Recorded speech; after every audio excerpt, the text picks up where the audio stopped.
चरित्र दागदार तब भी था, दागदार अब भी है। जो कहती थी कि भ्रष्टाचार के आरोप लगते ही त्यागपत्र दे देना चाहिए, जांच बाद में होना चाहिए, वो आज कहते हैं कि जांच भी नहीं होनी चाहिए। कि हमारा देश आज भी एक लोकतंत्र है, लेकिन इस लोकतंत्र की जो बुनियाद है उसे लगातार हिलाए जाने की कोशिशें की जा रही हैं।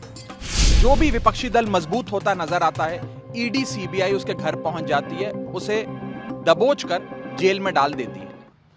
देखिए, देश के 9 बड़े विपक्षी नेताओं ने, जिसमें 4 सिटिंग चीफ मिनिस्टर्स हैं, 4 फॉर्मर चीफ मिनिस्टर्स हैं और 1 सिटिंग डिप्टी चीफ मिनिस्टर हैं, इन 9 बड़ी हस्तियों ने आज माननीय प्रधानमंत्री जी को एक खुला पत्र लिखा है और उस पत्र में ये बात पूरी मजबूती से माननीय प्रधानमंत्री जी के सामने रखी है कि हमारा देश आज भी एक लोकतंत्र है, लेकिन इस लोकतंत्र की जो बुनियाद है उसे लगातार हिलाए जाने की कोशिशें की जा रही हैं। कैसे आज अपने सियासी प्रतिद्वंद्वी पर सीबीआई ईडी का प्रहार करके, तमाम एजेंसियों का प्रहार करके उन्हें पकड़ पकड़ के जेल में डाला जा रहा है। और ये किसी एक पार्टी तक सीमित नहीं है, तमाम पार्टियों के जो भी विपक्षी दल मजबूत होता नजर आता है, ईडी सीबीआई उसके घर पहुंच जाती है, उसे दबोचकर जेल में डाल देती है और फिर महीनों सालों उसकी बेल नहीं होती।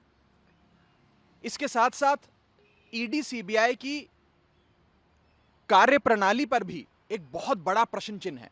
आपको जानकर अचंभा होगा कि पिछले 9 साल में सीबीआई ने जितने मुकदमे दर्ज करे, उसमें से 95% मुकदमे देश के विपक्षी नेताओं पे दर्ज हुए। एनडीए यानी कि प्रधानमंत्री मोदी जी की सरकार के दौरान, यानी कि 2014 से लेकर आज तक 3000 से भी ज्यादा जगहों पर रेड करी। और ईडी से जब पूछा जाता है कि आपने इतनी रेडें करी, इतने मुकदमे दर्ज करे, अंत में कितने लोगों को कोर्ट ने कन्विक्ट किया, यानी कि कितने लोगों को कोर्ट ने दोषी करार दिया, तो पता लगता है कि 0.05%, 0.05% भी कन्विक्शन रेट ईडी का नहीं है। तमाम मुख्यमंत्री जिनको देश की जनता ने चुना है, जिन लोगों की वोट की ताकत से ये मुख्यमंत्री, ये पूर्व मुख्यमंत्री एक सरकारों में रहे हैं, सरकारें चलाई हैं, आज ये अपने ही देश के प्रधानमंत्री से एक अपील कर रहे हैं कि एजेंसियों का दुरुपयोग छोड़ दीजिए, एजेंसियों को इंडिपेंडेंट तरीके से फंक्शन करने दीजिए। और ये वही पार्टी है जो कहती थी कि भ्रष्टाचार के आरोप लगते ही त्यागपत्र दे देना चाहिए, जांच बाद में होना चाहिए, वो आज कहते हैं कि जांच भी नहीं होनी चाहिए। तो अब समझ में आता है। और सहायता किसकी ले रहे हैं? जिनके बारे में उन्होंने पोस्टर लगा लगा के रामलीला मैदान में झंडा फहरा फहरा कर भ्रष्टाचार का गीत गाया था। तो इससे बहुत स्पष्ट हो जाता है कि आज की यह वो पार्टियां हैं जिन्होंने संवैधानिक पदों पर बैठकर भ्रष्टाचार को अपना अधिकार मान लिया था और आज उस अधिकार से उपजा हुआ अहंकार इस सीमा तक पहुंच गया है कि वो जांच से भी इनकार कर रहे हैं।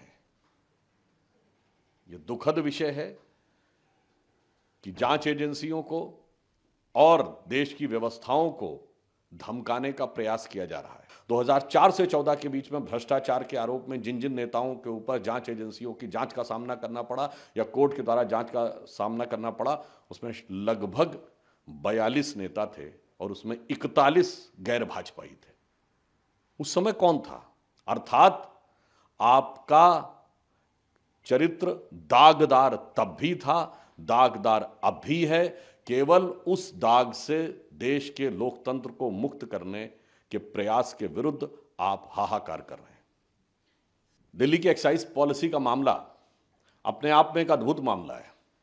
एक राज्य सरकार एक नीति लाती है, जैसे ही उस पर जांच शुरू होती है सीबीआई की, वो नीति को विड्रॉ कर लेती है, वापस कर लेती है और फिर उस नीति के समर्थन में हाहाकार मचाती है। ये अपने आप में उनके अंदर बैठे हुए एक ग्लानि, या इसे शब्दशः ना लिया जाए, अंदर बैठे हुए चोर को दर्शा रहा है।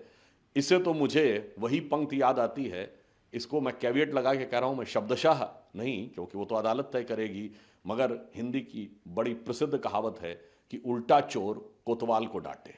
तो आज वही स्थिति हो गई है। जिनके ऊपर जनता के धन चोरी का आरोप है, वो आज बाहें हटाकर अपने को कट्टर ईमानदार साबित का दावा करते हुए एजेंसियों को धमका रहे हैं, तो हिंदी की वह उक्ति उल्टा चोर कोतवाल को डांटे बिल्कुल इन पर अक्षरशः चरितार्थ होती है।